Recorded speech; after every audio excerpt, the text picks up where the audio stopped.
श्रीलक्ष्मीस्तोत्रम्। श्रीगणेशाय नमः। श्रीपराशर उवाच।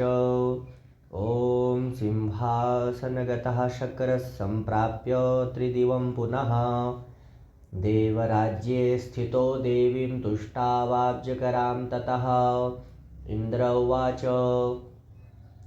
नमस्ये सर्वलोकानां जननीमब्जसम्भवां श्रियमुन्निद्रपद्माक्षीं विष्णुवक्षस्थलस्थितां पद्मालयां पद्मकरां पद्मपत्रनिभेक्षणां वन्दे पद्ममुखीं देवीं पद्मनाभप्रियाम्यहं।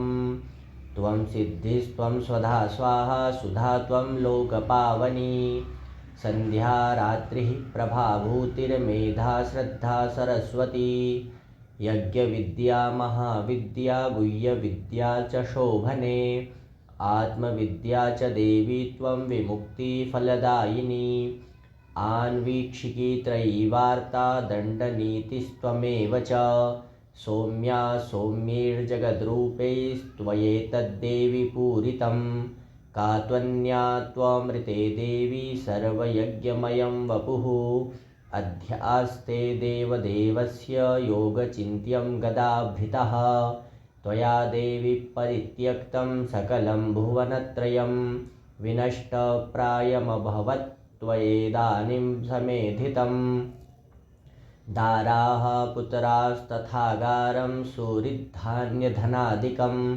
भवत्येतन्महाभागे नित्यं त्वद्वीक्षणानृणां शरीरारोग्यमैश्वर्यम् अरिपक्षक्षया सुखं देवी त्वद्दृष्टिदृष्टानां पुरुषाणां न दुर्लभं त्वमम्बा सर्वभूतानां देवदेवो हरिः पिता त्वयेतद्विष्णुना चाम्ब जगद्व्याप्तं चराचरं मनः कोशस्तथा गोष्ठं मा गृहं मा परिच्छदं मा शरीरं कलत्रं च त्यजेथा सर्वपावनी मा पुत्रान् मा सुहृद्वर्गान् मा पशून् मा विभूषणं त्यजेथा मम देवस्य विष्णोर्वक्षस्थलाश्रये सत्तिवेन सत्यशौचाभ्यां तथा शीलादिभिर्गुणैः त्यज्यन्ते ते नराः सद्या सन्त्यक्ता ये त्वया मले त्वयावलोकिताः सद्या शीलाद्यैरखिलैर्गुणैः कुलेश्वर्यैश्च पूज्यन्ते पुरुषा निर्गुणापि सश्लाघ्या सगुणी धन्या सकुलीनः स बुद्धिमान् स शूरः स च विक्रान्तो यस्त्वया देवि वीक्षितः सद्यो वै गुणमायान्ति शीलाद्या सकला गुणा पराङ्गमुखी जगद्धात्री यस्य त्वं विष्णुवल्लभे न ते वर्णयितुं शक्ता गुणान् जिह्वापि वेधसा प्रसीद देवी पद्माक्षी मास्मन्त्याक्षी कदाचन। श्रीपराशर उवाच। एवं श्रीसंस्तुता सम्यक् प्राह हृष्टा शतक्रतुं शृण्वतां सर्वदेवानां सर्वभूतस्थिता द्विजः। श्रीरुवाच। परितुष्टास्मि देवेश स्तोत्रेणानेन ते हरे वरं वृणीष्व यस्त्विष्टो वरदाहं तत्तवागता। इन्द्र उवाच।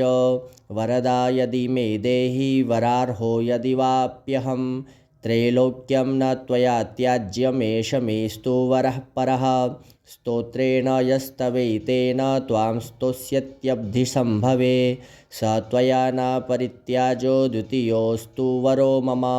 श्रीरुवाच। त्रैलोक्यं त्रिदशश्रेष्ठ न सन्त्यक्ष्यामि वासव दत्तो वरो मया यं ते स्तोत्राराधनतुष्टया यश्च सायं तथा प्रातः स्तोत्रेणानेन मानवः स्तोष्यते चेन्न तस्याहं भविष्यामि पराङ्मुखी। श्रीपराशर उवाच।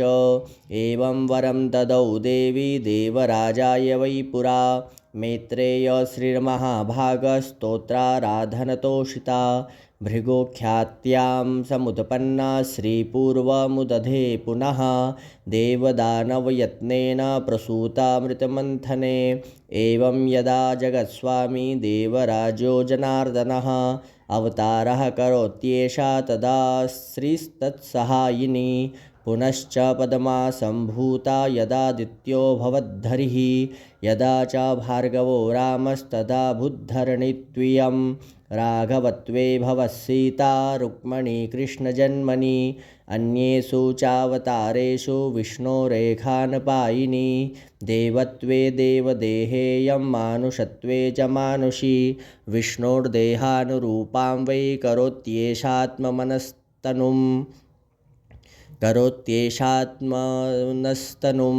यश्चैतशृणुयाज्जन्म लक्ष्म्या यश्च पठेन्नरः श्रियो न विच्यतिस्तस्य गृहे यावत् कुलत्रयं पठ्यते येषु चैवर्षे गृहेषु श्रीस्तवं मुने अलक्ष्मीकलहाधारा न चेते स्वास्ते कदाचन एतत्ते कथितं ब्रह्मण्यन्मां त्वं परिप्रच्छसि क्षीराब्धौ श्रीर्यथा जाता पूर्वं भृगुसुता सती इति सकलविभूत्यवाप्तिहेतुस्तुतिर्यमिन्द्रमुखोद्गता हि लक्ष्म्याः अनुदिनमिह पठ्यतेन्द्रिभिर्यैर्वसति न तेषु कदाचिदप्यलक्ष्मीः महालक्ष्मीस्तोत्रं सम्पूर्णम्।